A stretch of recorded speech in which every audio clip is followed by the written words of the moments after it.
जय हिंद जय भारत दोस्तों। तो आज की इस वीडियो में जो आपका भाई बताने वाला है वो बताने वाला है, यहाँ पे आप देख सकते हैं प्रश्नावली 4.1 द्विघात समीकरण के बारे में मैं आपको बताने वाला हूँ। तो ये जो चैप्टर है 4.1 इसी वीडियो में इस चैप्टर को मैंने कंप्लीट कर दिया है। तो शुरू से लेकर के लास्ट तक देखना और सारा का सारा सीधा माइंडे में जाएगा, ठीक है। और इससे पीछे जितने भी सारे चैप्टर हैं उन सभी को मैं समाप्त कर चुका हूँ। कमेंट सेक्शन में उन सभी का प्लेलिस्ट आपको मिल जाएगा या डिस्क्रिप्शन बॉक्स में जा कर के चेक कर सकते हैं। तो आओ यार स्टार्ट करते हैं।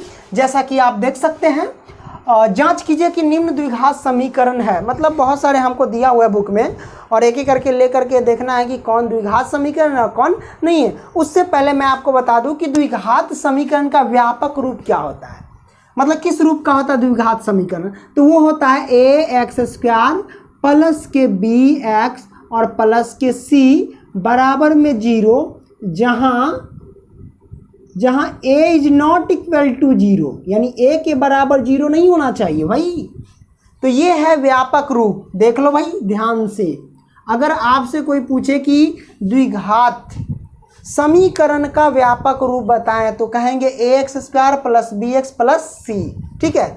a b c पे कोई आपका अक्षर हो सकता है, क्या कहते हैं, संख्या हो सकता है, जैसे 4 5 6 ऐसा कुछ भी हो सकता है। 5 हो जाएगा, 2 हो जाएगा, 3 दे देगा, ऐसे दे देगा, लेकिन x ये सेम रहेगा, ठीक है। तो ये हमारे पास ये क्या है, व्यापक रूप, ठीक है।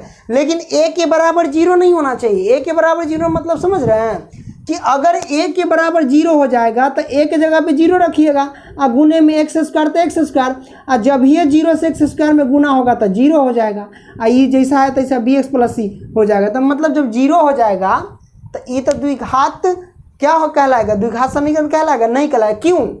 क्योंकि घात तो हट गया, जिसका घात अधिकतम घात अगर 2 है तो वो द्विघात ही समीकरण कहलाएगा, ठीक है। यहाँ देखिए घात 2 है ना, तो 2 घात वाले जो अधिकतम है वो द्विघात समीकरण कहलाता है।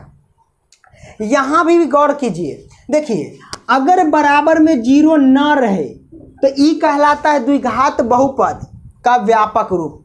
अगर बराबर में 0 न रखोगे तो क्या कहलाएगा भाई, ये कहलाएगा द्विघात बहुपद का व्यापक रूप। लेकिन बराबर में 0 रख दोगे तो ये क्या कहलाएगा, द्विघात समीकरण का व्यापक रूप। लेकिन a के बराबर 0 कभी नहीं होना चाहिए, नहीं कि a के जगह पे 0 रखेंगे, 0 से इसमें गुना करेंगे तो 0 हो जाएगा। तो द्विघात, यानी द्विघात मतलब 2 घात होना चाहिए, तो 2 घात तो रहेगा नहीं, तो द्विघात समीकरण या द्विघात बहुपद नहीं कहलाएगा।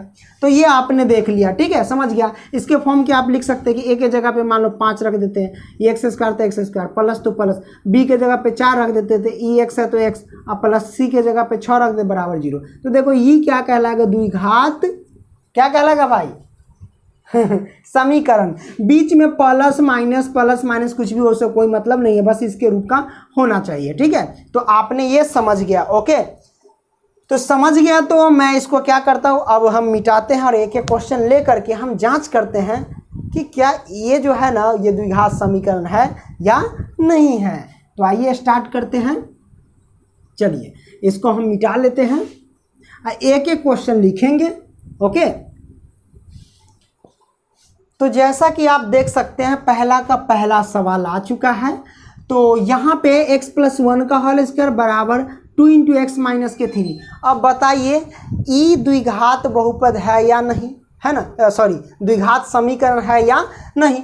तो पता कैसे करेंगे, चलिए बना लेते हैं। देखिए x+1 का होल स्क्वायर मतलब क्या हुआ कि a प्लस b का होल स्क्वायर पे है, a के जगह पे x और b के जगह पे 1 है, राइट। ये आपने समझ गया। तो a प्लस b के होल स्क्वायर पे इसको तोड़ेंगे, कैसे तोड़ेंगे देख लो।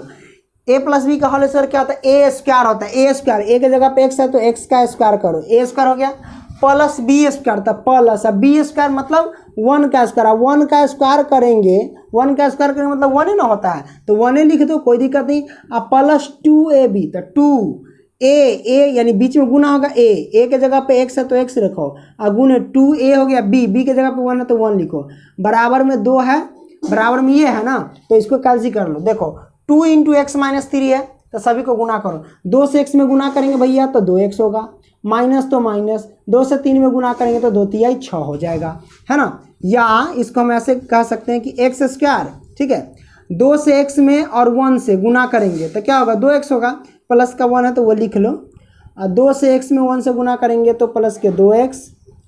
इसको हम क्या करेंगे, पूरा प्लस का है ना, पक्षांतर कीजिए, इधर लाइए। प्लस के 2x इधर आया तो माइनस के 2x, माइनस के 6 इधर आया तो प्लस का 6। अब बराबर में क्या बचा, कुछ नहीं इधर, तो इधर 0 बच जाएगा। ठीक है, अब ये माइनस का ये प्लस का आपस में कैंसिल, इस चेला से चला कट गया, तो हमारे पास बचा क्या है, एक्स स्क्वायर प्लस तो प्लस 1 और 6 जोड़ेंगे तो कितना बचेगा, यहाँ 1 है ना, 1 और 6 जोड़ेंगे तो 7 होगा, बराबर में 0। तो देखो अधिकतम घात कितना 2 है, और ये हो जाएगा द्विघात समीकरण। तो लिखेंगे हाँ यह द्विघात समीकरण है। आइए इसका हम दूसरा क्वेश्चन लेते हैं, इसका स्क्रीनशॉट मार लीजिए। ठीक है, तो प्रिय छात्रों आप यहाँ पे देख सकते हैं पहला का दूसरा सवाल। इसको हमें पता करना है कि ये द्विघात समीकरण है या नहीं। कैसे पता करेंगे, चलिए कैलसी करते हैं इसका। ये एक्स स्क्वायर तो एक्स स्क्वायर लिखो, ठीक है। ये माइनस का 2x तो माइनस का 2x बराबर तो बराबर, माइनस के 2 से इन सभी में गुना करो। माइनस 2 से 3 में गुना करेंगे तो माइनस का 6, माइनस से माइनस गुना करेंगे तो प्लस, 2 से x में गुना करेंगे तो 2x। ठीक है, सबको इधर खींच करके लिया, एक्स स्क्वायर माइनस के 2x बराबर से इस सबको इधर ला रहे, माइनस के 6 इधर आए तो प्लस का 6 हो जाएगा, प्लस का 2x से बराबर से देना तो माइनस का 2x हो जाएगा, बराबर में क्या बचा सिर्फ 0। तो हम इसको क्या लिख सकते हैं, या x square minus 2x minus के 4x प्लस का 6 है तो प्लस का 6 बराबर में 0, ये हो जाएगा। अब ये हमारे पास देखो ये क्या है, द्विघात समीकरण, क्योंकि अधिकतम घात कितना है 2 है और ये इस रूप का है, ये हो गया हमारे पास द्विघात समीकरण। तो लिखेंगे हाँ, अतः हाँ यह द्विघात समीकरण है, इसका आंसर हाँ हो गया। ठीक है, आइए अब हम तीसरा क्वेश्चन लेते हैं, इसका स्क्रीनशॉट ले लीजिए। अब हमारे पास तीसरा क्वेश्चन है, कैसे सॉल्व करेंगे, बहुत आसान है। चलिए सॉल्व करते हैं, ज़रा गौर से देखिए। इस प्रेमिका को हम क्या करेंगे, पहले हम गुना कर लेंगे, तो x से इन सभी में गुना, फिर -2 से इन सभी में गुना करेंगे। तो चलो गुना करते हैं। x में गुना करेंगे तो एक्स स्क्वायर, ठीक है आपको पता होगा। x से फिर 1 में गुना करेंगे तो क्या होगा, प्लस का x ही होगा, क्योंकि x में प्लस के 1 से गुना करेंगे तो प्लस का x। अब गुना करते हैं -2 से इन सभी में, -2 से प्लस के x में गुना करेंगे तो माइनस के 2x होगा, है ना। माइनस के 2 से प्लस के 1 में गुना करेंगे तो कितना होगा, माइनस प्लस के माइनस, 2 से 1 में गुना के तो 2, मतलब इससे इस पूरे में गुना एक बार, फिर -2 से इस पूरे में गुना, तो मैंने कर दिया, राइट, समझ गए। अब ये बराबर है तो बराबर, अब x से x में गुना करेंगे तो क्या होगा, एक्स स्क्वायर। कैसे होगा देखिए, x गुने x कहता है तो घात सब पर एगो चोरवा की तरह छिपा रहता है, ये सब चोरवा बकलोलवा से छिपा रहता है। और जब ये x में गुना करेंगे तो x, तो आपको पता होगा कि पद और पद जब समान हो, सेम शकल का हो, जब सेम शकल का जब गुना होता है तो सेम शकले रह जाता है, लेकिन ऊपर का दोनों चोटी जुट जाता है। तो ई चेला और ई चेला जुटेगा तो एक एक कितना हो जाएगा, 2 हो जाएगा।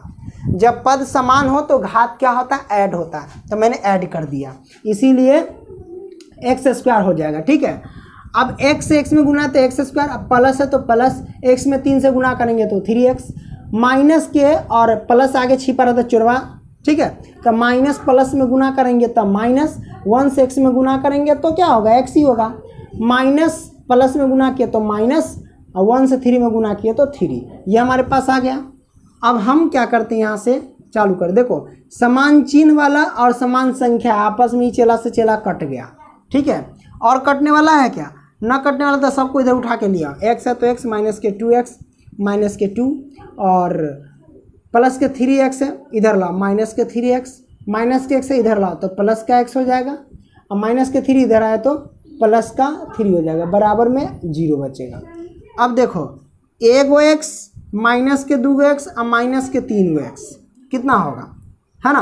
तो अभी हम ट्राई कर लेते, देखिए 1x और 1x तो 2x, और 2x में माइनस के 2x घटेगा तो ये 0 हो जाएगा, कट जाएगा इसका कहानी।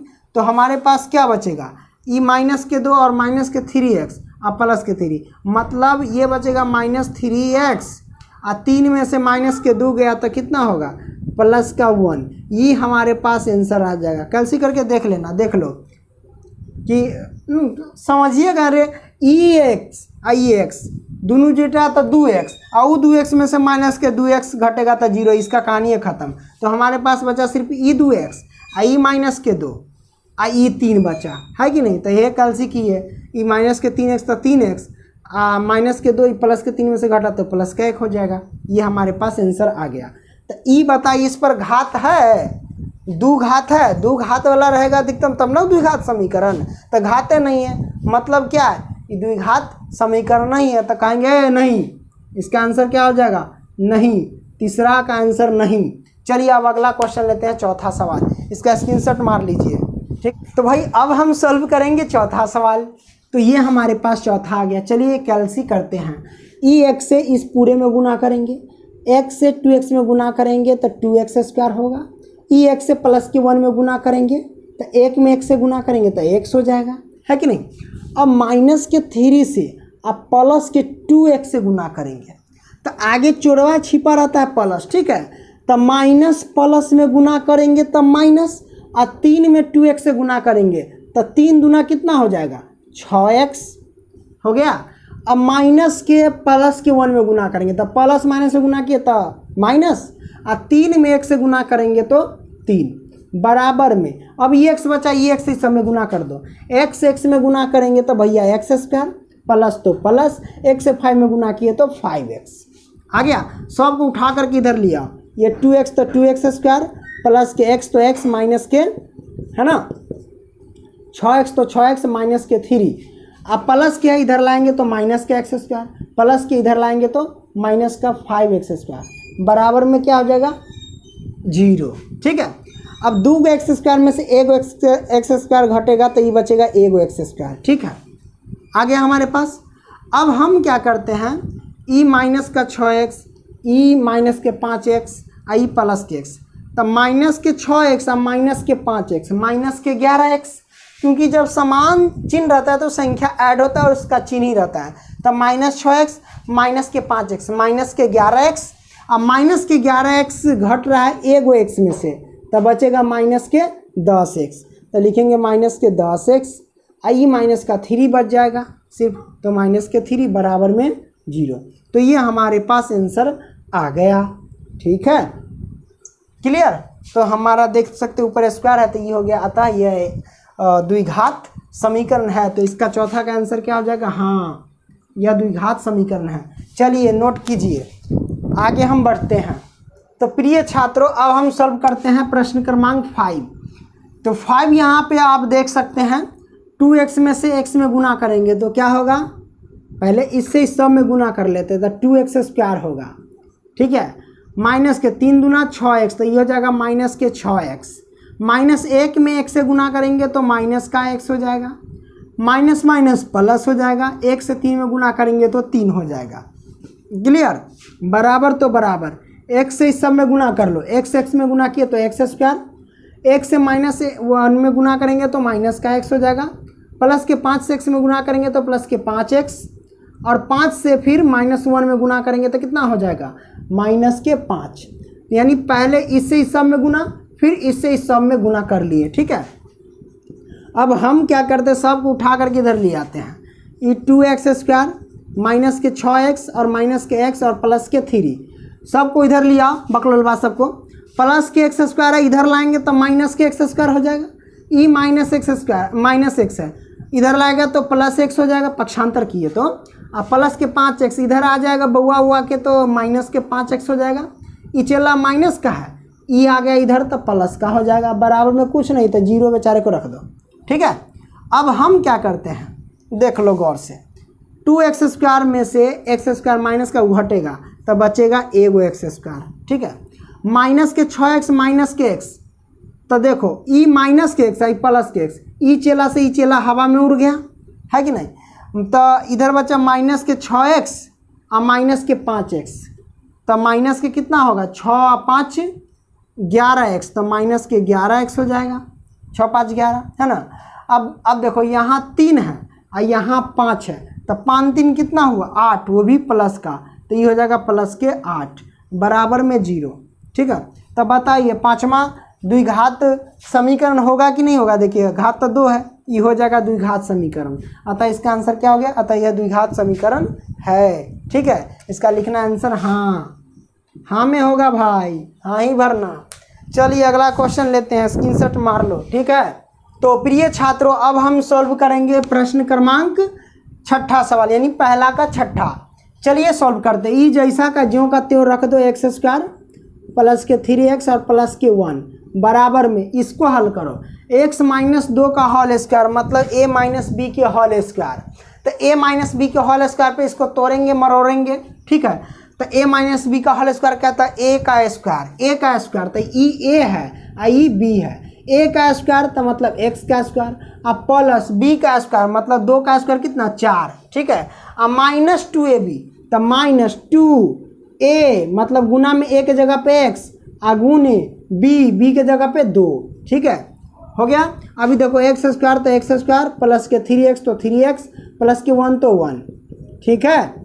अब सबको इधर लिया, एक्स स्क्वायर प्लस का इधर आया तो माइनस का एक्स स्क्वायर, प्लस के 4 है इधर पक्षांतर करेंगे तो माइनस का 4, माइनस वाला है इधर आया तो प्लस का हो जाएगा क्या, इस समय गुना करके ले आना, 2 दूनी 4 है, 4 से x में गुना किए तो 4x, तो ये सब माइनस का रहता है, इधर आया तो प्लस का बराबर में 0। देखिए ई प्लस का ई माइनस का तो ई आपस में चला कट जाएगा, तो 3 गो x 4 गो x तो हो जाएगा 7 गो x, 1 और माइनस 4 तो हो जाएगा माइनस के 3 बराबर में 0। ई कतई किसी भी तरह से द्विघात समीकरण नहीं है, काहे कि इसके ऊपर घात नहीं है, ठीक है। तो चलिए इसको हम मिटा देंगे, स्क्रीनशॉट ले लीजिए। चलिए अब 7वां सवाल लेते हैं। तो प्रिय छात्रों अब हम सॉल्व करेंगे 7वां सवाल। 7वें सवाल में कहता है x प्लस 2 का होल क्यूब माइनस बराबर 2x into x square minus के 1। हम क्या करते हैं, सबसे पहले इसको हम तोड़ेंगे a प्लस बी के होल क्यूब पे।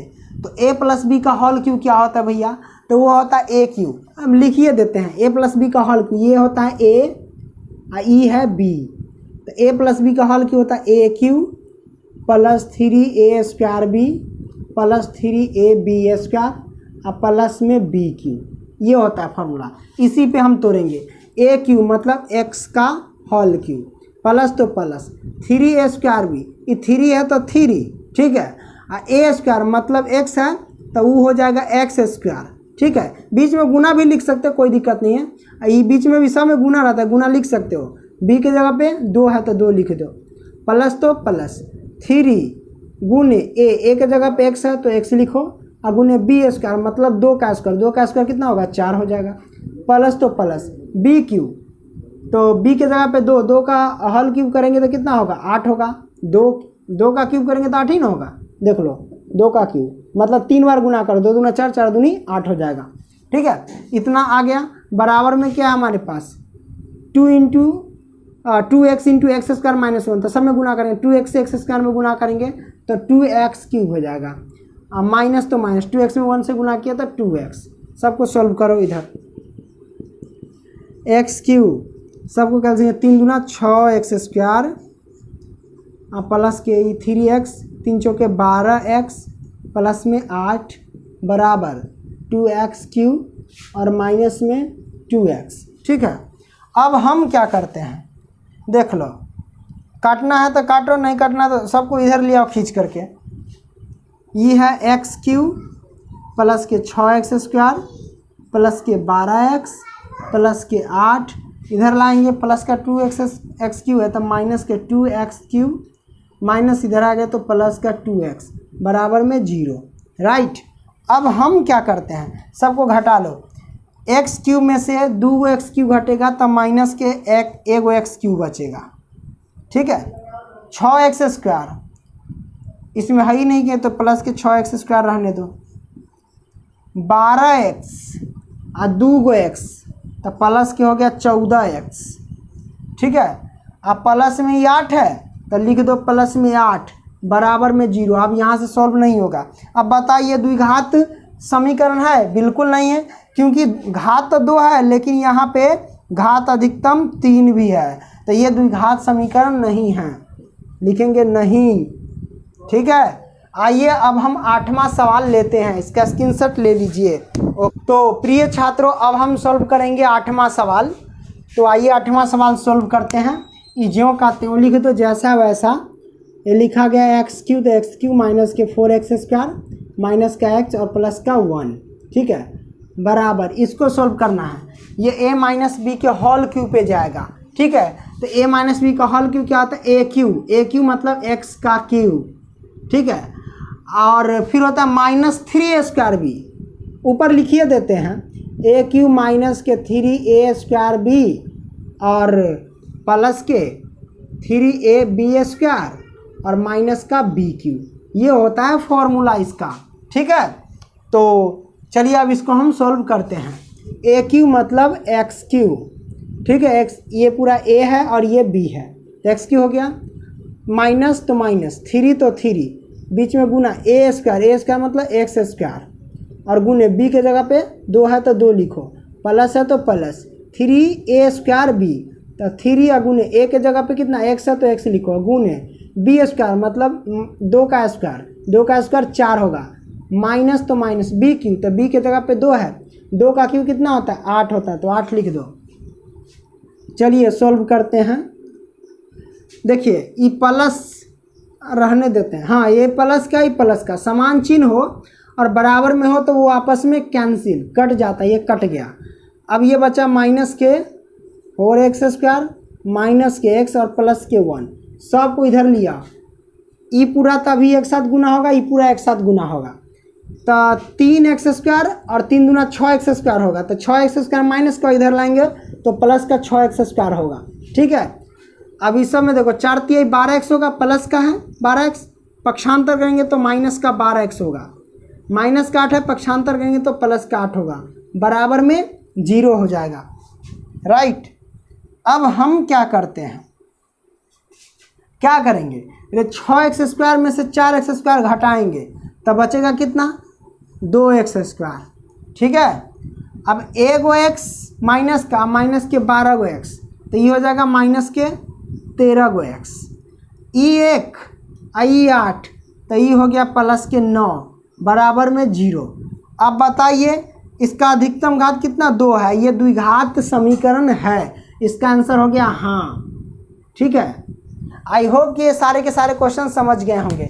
आइए अब हम अगला क्वेश्चन लेते हैं। ये छात्रों अब मैं आपको बताने वाला हूँ दूसरा क्वेश्चन, ठीक है। यानी दूसरा में टोटल आपको 4 क्वेश्चन दिए गए हैं जो वर्ड क्वेश्चन है ना, शब्द वाले क्वेश्चन है, इन सभी को हम सॉल्व करेंगे। बहुत आसान होता है वर्ड प्रॉब्लम को सॉल्व करना। जैसा कि आप देख सकते हैं पहला क्वेश्चन, दूसरा का भैया पहला क्वेश्चन दे रखा है। क्वेश्चन हम पढ़ते हैं, पढ़ेंगे समझ में आएगा, बुक निकाल लीजिए तब तो और बेटर रहेगा, ठीक है। कहता है क्वेश्चन कि एक आयताकार भूखंड का क्षेत्रफल, यानी कोई आयताकार भूखंड है उसका क्षेत्रफल, तो हम एक आयताकार बना लेते हैं भूखंड आयत की तरह, ठीक है, मैंने बना लिया। अब इसका जो क्षेत्रफल दे रखा है क्वेश्चन में 528 मीटर स्क्वायर, ये क्षेत्रफल दे रखा है, ठीक है, क्षेत्रफल दे रखा है। और कहता है कि क्षेत्रफल की लंबाई मीटरों में चौड़ाई के दुगुने से 1 अधिक है। भैया चौड़ाई के दुगुने से 1 अधिक है, लंबाई जो है वो चौड़ाई के दुगुने से 1 अधिक है। तो आप ही बताइए कि चौड़ाई अगर पते ही नहीं रहेगा तो हम लंबाई कैसे निकालेंगे। तो कहता है चौड़ाई के दुगुने से 1 अधिक है, तो वही चौड़ाई पहले हम मान लेंगे कि माना, क्या लिखेंगे, माना चौड़ाई बराबर x, तो ये जो है हमारे पास चौड़ाई, ठीक है, चौड़ाई x मीटर हमने मान लिया, ठीक है। तो लंबाई कितना होगा भैया, चौड़ाई x मीटर, तो लंबाई कितना होगा। तो क्वेश्चन में कहता है कि लंबाई जो हमारा है वो चौड़ाई के दुगुने से 1 अधिक है। तो लंबाई जो है चौड़ाई के दुगुने से, तो चौड़ाई x है और x का दुगुना करेंगे तो 2x, और इससे 1 अधिक है, अधिक मतलब जोड़ देना है, 1 अधिक हो गया, ठीक है। लंबाई चौड़ाई ज्ञात हो गया और इस आयताकार भूखंड का क्षेत्रफल हमारे पास पहले से है। तो क्वेश्चन में आगे पढ़ते हैं, तो आगे दिया गया है कि हमें भूखंड की लंबाई और चौड़ाई ज्ञात करनी है, ठीक है। तो लंबाई और चौड़ाई तो ज्ञात कर ही लिए, इसको हम समीकरण के रूप में निकाल लेंगे, क्योंकि क्वेश्चन के कंडीशन यही कहता है कि निम्न स्थितियों को द्विघात समीकरण के रूप में निरूपित कीजिए। तो द्विघात समीकरण के रूप में निरूपित कर देंगे, क्योंकि लंबाई चौड़ाई तो हम ज्ञात कर लिए हुए हैं, ठीक है। तो चलिए प्रश्न से चलते हैं। प्रश्न से ई आयताकार भूखंड का क्षेत्रफल है, तो हम लिखेंगे आयताकार भूखंड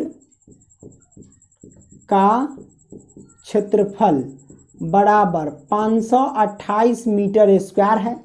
अब आपसे पूछेंगे कि रियली में आयत का जो क्षेत्रफल होता है, तो अगर भूखंड मतलब आयत के आकार का है, तो आयत का क्षेत्रफल क्या होता है? लंबाई गुने चौड़ाई। क्या होता है भाई? लंबाई गुने चौड़ाई। यही ना होता है, लंबाई गुने में चौड़ाई होता है कि नहीं? यही क्षेत्रफल होता है। तो अब हम क्या करेंगे, लंबाई के जगह पे कितना रखेंगे? 2 इंटू, यानी 2 इंटू एक्स है प्लस के 1 इंटू, गुना है तो गुना, और x चौड़ाई है तो चौड़ाई की जगह पे x, यानी लंबाई की जगह पे पूरा और चौड़ाई की जगह पे x रख दिए। अब इस बराबर में 528 मीटर स्क्वायर है तो ये रख दो। अब हम गुना कर देंगे, x से 2x में गुना करेंगे तो 2x स्क्वायर, प्लस है तो प्लस, x से 1 में गुना किए तो x, ठीक है, रख दिए। अब प्लस के 528 मीटर स्क्वायर है, पक्षांतर करें तो माइनस के 528 मीटर स्क्वायर हो जाएगा, राइट। ये हमारे पास आ गया। अब बराबर में क्या बचेगा? 0। तो मीटर स्क्वायर इसको लिखने की अभी ज़रूरत नहीं है, इसको छोड़ दो ऐसे ही, 528 मीटर, ठीक है। तो आप इसको अब 0 रख दो क्योंकि सब इधर लिया है। अब देखिए ये हमारे पास क्या निकला? द्विघात समीकरण के रूप में निरूपित हो गया। बस इतना ही करना है और यही आपके क्वेश्चन का ही आंसर हो गया, आपके बुक में दिया होगा। तो आई होप कि ये क्वेश्चन आप बड़े ही शानदार तरीके से समझ गए हैं। बुक ले लीजिएगा, ठीक है, सामने रखिएगा तो अच्छा रहेगा। तो आइए अब हम दूसरा क्वेश्चन लेते हैं। तो प्रिय छात्रों, अब हम आपको बताएंगे दूसरा का दूसरा सवाल, ठीक है, दूसरा का दूसरा सवाल। क्वेश्चन हमारे पास बुक में दे रखा है कि दो क्रमागत धनात्मक पूर्णांकों का गुणनफल 306 है, हमें पूर्णांक को ज्ञात करना है। अब दो क्रमागत, क्रमागत का मतलब होता है लगातार, जैसे कि एक के बाद क्या होता है 2, 2 के बाद क्या होता है 3, ये लगातार है तो इसको हम क्रमागत बोलेंगे। तो कहता है कि दो क्रमागत लगातार पूर्णांकों का गुणनफल कितना दे रखा है? 306। तो हमें पूर्णांक ज्ञात करना है, बहुत आसान है। हम पहले मान लेंगे दो क्रमागत कहता है ना, मानो कि माना पहला क्रमागत पूर्णांक x मान लिया। देखिए लगातार, ठीक है, लगातार मतलब जैसे मान लो कि पहला अगर मानते हैं x, ठीक है, तो दूसरा क्या होगा? x प्लस q1, ठीक है। इस तरीके से क्रमागत मतलब लगातार गिनती के चलेंगे। जैसे मान लेते हैं कि पहला क्रमागत पूर्णांक y, तो दूसरा क्या होगा? y प्लस 1, ठीक है। तीसरा क्या होगा? तो y प्लस के 2, चौथा क्या होगा? तो y प्लस के 3। इस तरीके से अगर मान लेते हैं कि पहला क्रमागत पूर्णांक y, तो दूसरा क्या होगा? y प्लस के 1, तीसरा क्या होगा? y प्लस के 2, चौथा क्या होगा? y प्लस के 3। तो ये हमारे पास इस तरीके से हो गया। तो माना पहला क्रमागत पूर्णांक x, तो दूसरा क्या होगा भाई? दूसरा क्रमागत पूर्णांक क्या होगा हमारे पास? तो ये x है, इसमें जोड़ देंगे 1, लगातार हो गया तो x प्लस के 1, ठीक है। अब इसी का गुणनफल दे रखा है 306। इसका गुणनफल कितना दे रखा है? 306। आप अपने क्वेश्चन में देख सकते हैं, ठीक है। तो 306 दे रखा है, कोई दिक्कत नहीं है गुणनफल। तो हम यहाँ पे लिखेंगे प्रश्न से, प्रश्न से। तो इसका और इसका गुणनफल कितना दे रखा? 306। तो हम लिखेंगे x इंटू एक्स प्लस के 1 और इसका गुणनफल 306 हमने लिख दिया, ठीक है। अब इसको हल करेंगे, x में गुना करेंगे तो x स्क्वायर, प्लस में x 1 में गुना करेंगे तो x, अब प्लस के 306 है, पक्षांतर में इधर लाएंगे तो माइनस के 306। अब बराबर में क्या बचेगा? 0। तो यही हमारे पास क्या होगा भाई? आंसर आ गया, यही आंसर आ गया, ठीक है। देख लो, अपने बुक में मिला लो। आई होप कि ये दूसरा क्वेश्चन आप समझ गए होंगे। आओ दोस्तों, अब हम तीसरा प्रश्न लेते हैं और पहले बोलते हैं हम आपको, वीडियो पसंद आ रहा है तो लाइक करना, कमेंट करना, दोस्तों को भी शेयर करना, सभी ग्रुप में फैला दो, ठीक है, ओके। तो चलिए हम अगला प्रश्न लेते हैं। तो प्रिय छात्रों किसी और बात के लिए हमको हंसी लग गया है। तो अब हम जो आपको बताएंगे ना, वो बताएंगे दूसरा का तीसरा सवाल, ठीक है। आइए हम क्वेश्चन को पढ़ते हैं, अपने बुक निकाल करके देख लेना, ठीक है। वैसे स्क्रीन पर भी शो कर रहा होगा। तो चलिए हम शुरू करते हैं। क्वेश्चन कहता है कि रोहन की माँ उससे 26 वर्ष बड़ी है, रोहन की माँ उससे 26 वर्ष बड़ी है, उसकी आयु वर्षों में का गुणनफल अब से 3 वर्ष पश्चात 360 हो जाएगी। हमें रोहन की वर्तमान आयु ज्ञात करनी है। किसकी वर्तमान आयु ज्ञात करें? तो रोहन की। तो हम मान लेंगे पहले रोहन की। तो माना रोहन की वर्तमान आयु बराबर x वर्ष। ठीक है, x वर्ष। तो रोहन की माँ की वर्तमान आयु कितनी होगी? जब रोहन की वर्तमान आयु x वर्ष, तो रोहन की माँ की वर्तमान आयु कोई बता सकता है? सब बता सकता, हमको पता है। अरे जब रोहन की आयु x वर्ष, तो रोहन की माँ की वर्तमान आयु कितना होगा? क्योंकि कहता है कि रोहन की आयु से 26 वर्ष बड़ी है उसकी माँ। कितने वर्ष बड़ी है? 26 वर्ष। देख लीजिए शुरू में कि रोहन की माँ उससे 26 वर्ष बड़ी है, मतलब जितनी रोहन की आयु उससे 26 वर्ष बड़ी, यानी अधिक कह सकते हैं इसको। तो हम लिखेंगे x प्लस के 26 हो गया, 26 वर्ष बड़ी, तो ये लिख दिए वर्ष। राइट।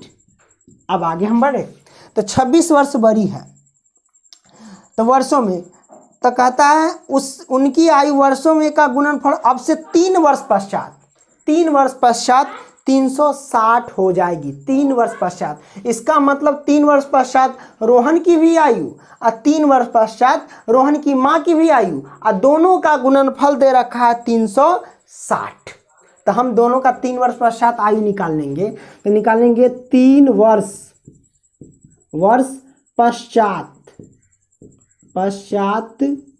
रोहन की आयु।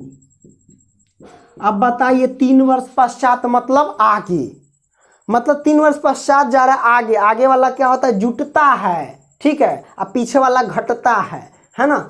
3 वर्ष पश्चात मतलब आगे की बात है। तो x प्लस में 3 वर्ष पश्चात ये हो गया रोहन की आयु, और 3 वर्ष पश्चात रोहन की माँ की आयु पहले से x प्लस 26 है, और 3 वर्ष पश्चात मतलब x प्लस 26 और प्लस में 3, x प्लस में 26 और प्लस में 3, मतलब 26 और 3 कितना हो जाएगा? 29 वर्ष। ठीक है, इस दोनों का 3 वर्ष पश्चात गुणनफल, इस दोनों का गुणनफल 300 कितना है भैया? 60 दे रखा है। तो हम लिखेंगे प्रश्न से दोनों का गुणनफल करो, यानी x प्लस के 3 इंटू हो जाएगा x प्लस के 29, और बराबर में कितना दे रखा भैया? 360। तो हम लिखेंगे 360। चलिए कैलसी कर लेते हैं, कोई दिक्कत नहीं। x से x में गुना करेंगे तो x स्क्वायर, और यही x से 29 में गुना करेंगे तो प्लस के 29x। कोई दिक्कत? अरे नहीं दिक्कत होगा। ठीक है, अब हम दिखाते हैं आपको कि प्लस के 3 है। अब इस प्लस के 3 से सब में गुना, x से सब में गुना तो तीनों से सब में गुना, प्लस के 3 से प्लस के x में गुना करेंगे तो प्लस के 3x, प्लस के 3 से 29 में गुना करो तो 9 तिहाई 27 के 7 हासिल 2 3 दूना 6 है ना। 9 तिहाई 27 के 7 हासिल 2 3 6 2 8, ये हो जाएगा 87। ठीक है, और भी हो जाएगा प्लस का। ठीक है, 87। अब बराबर में 360 है, पक्षांतर के इधर लाएंगे तो माइनस के 360 बराबर में 0। चलिए काम अपना अपना कर लेते हैं। x स्क्वायर तो x स्क्वायर, 29x प्लस के 3x था, प्लस के हो जाएगा 31 नहीं 29x और प्लस के 3x तो ये हो जाएगा 32x। अब प्लस के देखिए अब 87 है माइनस के 360 है, मतलब 87 में से 360 घट रहा है, तो क्या कीजिए 360 में से 87 घटा दीजिए। घटाएंगे तो 10 में 7 गया तो 3 ही बचा, 5 हासिल देंगे तो 15 8 7 15, ई बच गया कितना हासिल दिया तो 273, तो ई हो गया भैया 273। अब बताइए माइनस का हुआ कि प्लस का, तो आप बताएंगे। देखिए जो संख्या बड़ा हो और उसी संख्या का चिन्ह लगाया जाता है, तो 360 बड़ा है, इसका चिन्ह क्या माइनस का, तो माइनस का 273 हो गया। अब बराबर में 0, ये हमारे पास आंसर आ गया भैया। ठीक है, आई होप कि ये क्वेश्चन आप समझ गए होंगे। ठीक है, चलिए इसी प्रकार हम चलते हैं प्रश्न क्रमांक मतलब दूसरा का चौथा सवाल, जो कि लास्ट है और इसी के साथ ये चैप्टर समाप्त हो जाएगा। चलो चौथा सवाल लेते हैं, स्क्रीनशॉट मार लो। ओके, तो आओ भाई अब हम सॉल्व कर लेते हैं। क्वेश्चन कहता क्या है वो हम पढ़ लेते हैं। क्वेश्चन दिया गया है कि एक थुक दुक दुक दुक करते जा रही, छुक छुक छुक छुक, है ना। एक रेलगाड़ी 480 किलोमीटर की दूरी समान चाल से तय करती है, समान चाल से तय करती है, मतलब 480 किलोमीटर ये कुल दूरी है, मतलब 480 किलोमीटर क्या हो गया भैया, ये कुल दूरी हुआ, क्या हुआ, दूरी। तो दूरी कितना हमारे पास 480 किलोमीटर, ठीक है। चलिए आगे बढ़ते हैं। किलोमीटर दूरी समान चाल से तय करती है, यदि इसकी चाल 8 किलोमीटर कम हो जाती तो वह उसी दूरी को तय करने में 3 घंटे अधिक लेती है। हमें रेलगाड़ी की चाल ज्ञात करनी, क्या ज्ञात करनी है, रेलगाड़ी की चाल। तो वही हम मान लेंगे कि माना, क्या लिखेंगे, माना रेल गाड़ी की चाल बराबर x किलोमीटर पर आवर। अब देखिए चाल हमारे पास x किलोमीटर है और दूरी हमारे पास 480 किलोमीटर है। ये हो गया दूरी, चाल, समय, इसके फॉर्मूला पे गया, ठीक है। तो समय बराबर, समय को हम t से प्रेजेंट करते हैं, तो समय बराबर क्या होता है बताइए, दूरी बट्टा क्या होता है, चाल, या चाल बट्टा दूरी। तो आप कहोगे दूरी बट्टा चाल, तो समय बराबर क्या होता है, दूरी बट्टा चाल। तो दूरी हमारे पास कितना है 480 किलोमीटर और बट्टे में चाल कितना x, तो हम लिखेंगे x। क्लियर, आ गया। अब इसका हम दूसरा कंडीशन देखते हैं। दूसरा कंडीशन कहता है कि यदि इसकी चाल 8 किलोमीटर कम हो जाती तो वह उसी दूरी को तय करने में 3 घंटे अधिक लेती है। चलिए t2 समय, दूसरा समय वाला दूरी बट्टा चाल, तो हमारे पास कितना है दूरी कितना है 480 और बट्टे चाल। तो इसी चाल को कहता है कितना 8 किलोमीटर भैया कम। हाँ देख लेते हैं फिर से कंफर्म, इसकी चाल 8 किलोमीटर कम हो जाती है, तो चाल x है, x में कम करो कितना 8। तो जब 8 किलोमीटर कम हो जाती है तो ये क्या करता है 3 घंटा अधिक लेता है। हमें रेलगाड़ी की चाल ज्ञात करनी है, तो 3 घंटा अधिक लेता है, तो उसको हम थोड़ा सजाएंगे, यहाँ पे लिखेंगे प्रश्न से, प्रश्न से, ठीक है।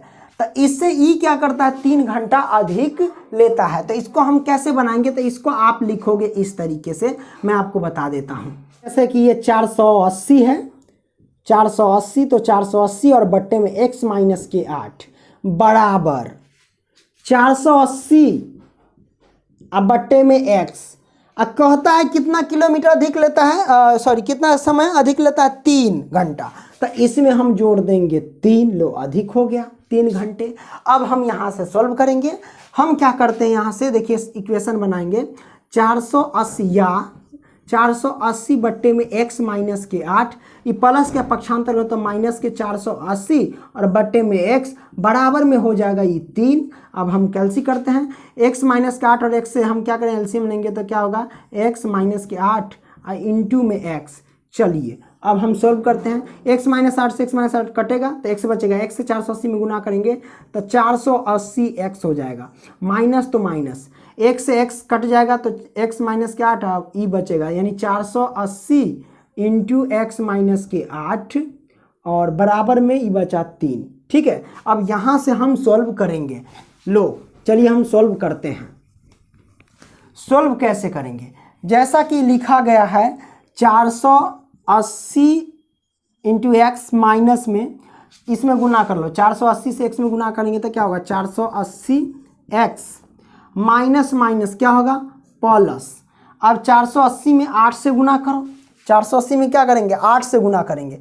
तब बताइए 480 में अगर 8 से हम गुना कर देते हैं तो कितना होगा, गुना कर लेते हैं तो 8 में 0 से गुना करेंगे तो भैया 0, 88 64 के 4 हासिल हो गया 6 यानी कैरी 6, 8 चौक 32 6 कितना हो गया 38, इतना हो गया है ना।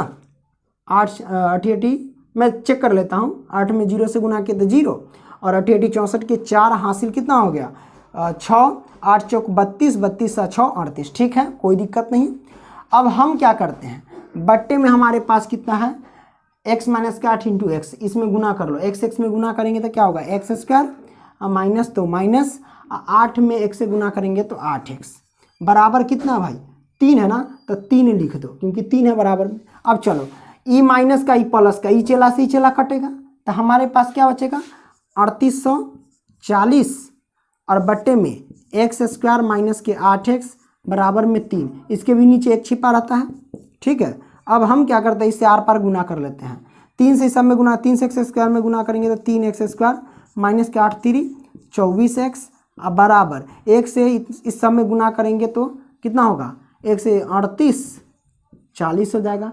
इसको हल कर लेते हैं, 3x स्क्वायर माइनस के 34x प्लस क्या पक्षांतर करें तो माइनस का 38 40 अब बराबर में 0। ठीक है, ये हमारे पास आंसर आ गया। तो भाई देख लो, आई होप कि ये सारे के सारे प्रश्न समझ गए होंगे। वीडियो पसंद है तो लाइक करना और दोस्तों को भी शेयर करना। अगली वीडियो में मिलते हैं, तब तक के लिए बाय।